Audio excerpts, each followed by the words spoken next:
네, 올해 100대 기업 임원 수는 7,100명을 넘어서며 지난 2014년 이후 역대 가장 많은 규모를 기록했는데요.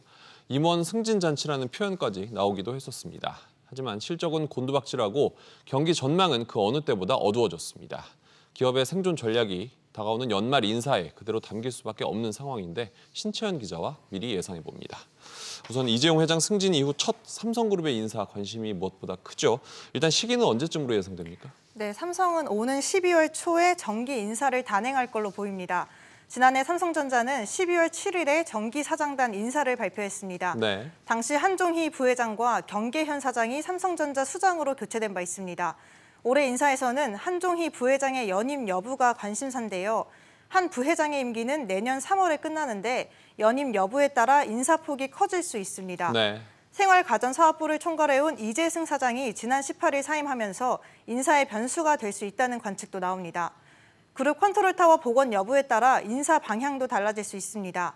다만 재계에선 이재용 회장이 복권 이후 경영에 복귀한 첫 해라 대규모 인사 교체를 단행하기엔 부담이라는 의견도 나옵니다. 다른 기업들의 인사 시기는 언제쯤으로 예상됩니까? 네, 하나그룹은 지난 24일 임원 인사를 마무리했습니다. 올해 하나그룹의 대부분 계열사는 직급 없이 신규 임원 명단만 발표했습니다. 네. 임원 직급을 없애고 직책 중심으로 개편하겠다는 겁니다.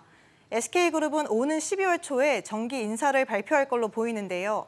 카카오 먹통 사태와 관련된 SK C&C 경영진과 실적이 저조한 SK 계열사 최고 재무 책임자 위주로 교체될 가능성이 있습니다. 네.